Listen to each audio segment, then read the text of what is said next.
आज हम लोग विभिन्न उत्पादों से संबंधित क्रांतियाँ पढ़ेंगे। आपको पता ही होगा, भारत एक कृषि प्रधान देश है। भारत में वर्तमान में लगभग 54.6% लोग कृषि से जुड़े हैं। तो यहाँ पे कौन कौन सी क्रांतियाँ चलाई गई कृषि उत्पादों से संबंधित और वो किससे संबंधित हैं उनके बारे में हम जानेंगे। सबसे पहला है हरित क्रांति। कृषि उत्पादन गेहूं से संबंधित है।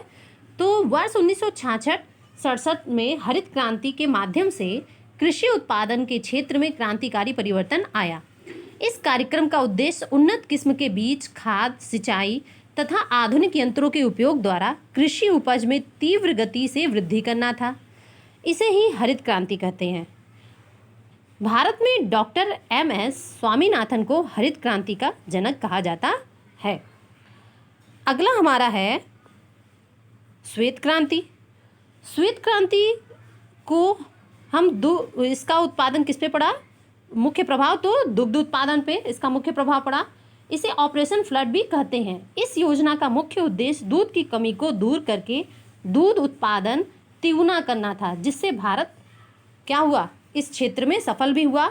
आज दूध उत्पादन में भारत न केवल राष्ट्रीय क्षेत्र में बल्कि अंतर्राष्ट्रीय क्षेत्र में भी अपना एक अहम मुकाम हासिल करने में सफल रहा और ये विश्व में नंबर 1 पे भी आता है। अगला देखते हैं। अगला है गोल क्रांति। आलू उत्पादन से संबंधित है। आलू के उत्पादन में वृद्धि के लिए भारत सरकार द्वारा गोल क्रांति को अपनाया गया। इस क्रांति का उद्देश्य एकल वार्षिक वृद्धि के बजाय आलू के उत्पादन को 2 गुना या 3 गुना करना है। फिर है नीली क्रांति। मत्स्य उत्पादन से संबंधित है। इस क्रांति को भारत में शुरू करने का मुख्य उद्देश्य किसानों की आय 2 गुना करने के लिए था। यह एक सहबद्ध कार्यक्रम के रूप में मछली तथा समुद्री उत्पादों को पकड़ने के लिए के कार्य को प्रोत्साहित करने के लिए सरकारी प्रयासों का अंग है। इसका उद्देश्य मत्स्य पालन उद्योग में तीव्र गति से विकास करना है। अगला हमारा क्रांति है गुलाबी क्रांति। झींगा उत्पादन से संबंधित है। गुलाबी क्रांति की शुरुआत भारत में फार्मास्यूटिकल, प्याज और झींगा उत्पादन को बढ़ाने के लिए की गई। इसके जनक दुर्गेश पटेल थे। रजत क्रांति। अंडा उत्पादन। देश में अंडा उत्पादन एवं मुर्गी पालन को बढ़ावा देने के लिए रजत क्रांति की शुरुआत की गई। इसे सिल्वर क्रांति के नाम से भी जाना जाता है। इसका जनक इंदिरा गांधी जी को माना जाता है। इंद्रधनुषी क्रांति। सभी क्रांतियों का समकेंद्र।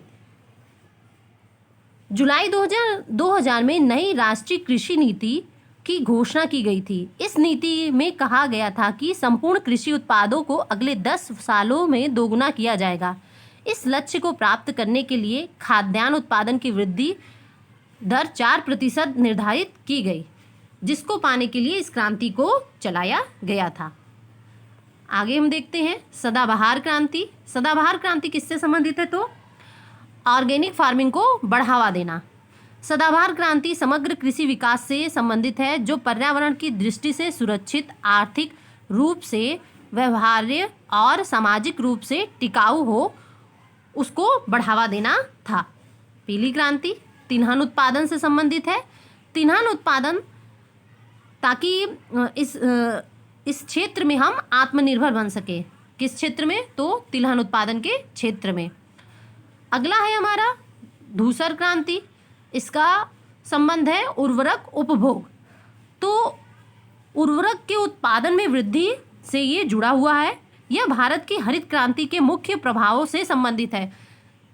हरित क्रांति में पहले हम लोग क्या करते थे? परंपरागत बीजों का प्रयोग करते थे। हरित क्रांति के माध्यम से हम रासायनिक खादों का अधिक से अधिक उपयोग करने लगे। तो ये उसी से संबंधित है, ताकि हम अपने उत्पादन को अधिक से अधिक बढ़ा सके। सुनहरी क्रांति जूट उत्पादन। यह जूट उत्पादन से संबंधित है। भारत जूट उत्पादन में विश्व में प्रथम स्थान रखता है।